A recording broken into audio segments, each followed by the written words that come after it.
Chicken curry చేసినప్పుడు నీళ్ళు ఎక్కువగా వేస్తాం కాబట్టి చికెన్ నీచు వాసన వస్తుందని తినడానికి ఇష్టపడటం లేదా? అయితే నేను చేసే ప్రాసెస్లో ఒక్కసారి ట్రై చేయండి.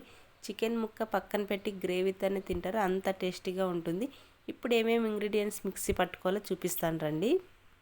కొబ్బరి, ధనియాలు, గసగసాలు, అల్లం, వెల్లుల్లి, 2 మిరియాలు, 1 యాలకు, జీడిపప్పులు కూడా 3 ఉంటే వేసుకోండి, లేకపోతే ఆప్షనల్ స్కిప్ చేయొచ్చు. ఇప్పుడైతే ముందుగా వేయించి పక్కన పెట్టుకున్న బ్రౌన్ ఆనియన్స్, 2 ఎండుమిరపకాయలు, ఆయిల్లో బాగా మగ్గనిచ్చిన టమాటాలు కూడా, ఇవన్నీ కనిపిస్తున్న ఇంగ్రీడియంట్స్ అన్నీ మెత్తగా పేస్ట్ అయితే తయారు చేసి పక్కన పెట్టుకోవాలి.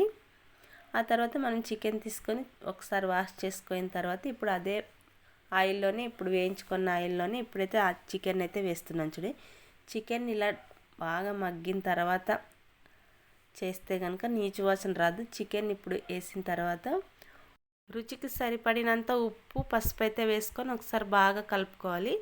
కలుపుకున్న తర్వాత ఆయిల్ పైకి వచ్చేంత వరకు ఉడికించుకుంటే సరిపోతుంది. ఇప్పుడు ఆయిల్ పైకి వచ్చేంత వరకు ఉడికించుకున్న తర్వాత ఇప్పుడైతే రుచికి సరిపడినంత కారం అయితే వేసుకుంటున్నాను.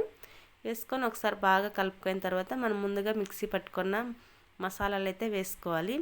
మసాలాలు వేసిన తర్వాత వెంటనే నీళ్ళు లేకోకుండా ఈ మసాలాలో చికెన్ అనేది బాగా ఉడికించుకోవాలి కాబట్టి సిమ్లో పెట్టుకొని ఉడికించుకోండి, లేదంటే తొందరగా మాడిపోతుంది. ఆయిల్ పైకి వచ్చేంత వరకు ఉడికించుకుంటే సరిపోతుంది. మధ్య మధ్యలో కలుపుతూ ఉండాలి, లేదంటే అడుగంటుతుంది. ఇప్పుడు ఆయిల్ పైకి వచ్చేంత వరకు మసాలాలన్నీ ఉడికిపోయినాయి కాబట్టి ఇప్పుడు కొన్ని నీళ్ళు అనేది యాడ్ చేసుకోవాలి. వేడి నీళ్ళే యాడ్ చేసుకోండి. చికెన్ ముక్క గట్టి పడుకోకుండా ఉంటుంది, టేస్ట్ కూడా బాగుంటుంది. ఇప్పుడైతే చూడండి, బాగా ఉడికేలోపు నేనైతే కనుక చిన్నగా కట్ చేసుకున్న కొత్తిమీర, కరివేపాకు, చికెన్ మసాలా, ఫైనల్గా ఫ్రైడ్ ఆనియన్స్ కూడా రెడీగా పెట్టుకున్నాను.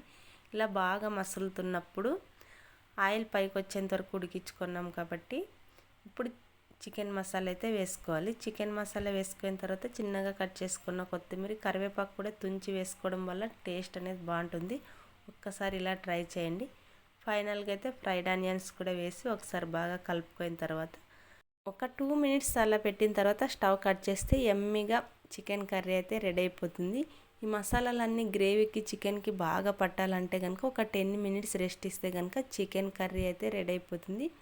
మీరు ఏ కాంబినేషన్లో తిన్నా కూడా సూపర్ ఉంటుంది. ఒక్కసారి నేను చేసిన ప్రాసెస్లో ఒక్కసారి మీరు ట్రై చేయండి, మళ్ళీ మళ్ళీ తినాలనిపిస్తుంది. కాబట్టి రాగి ముద్ద కాంబినేషన్లో అయితే సూపర్ ఉంటుంది ఈ చికెన్ కర్రీ. ఒక్కసారి ఇలా ట్రై చేయండి.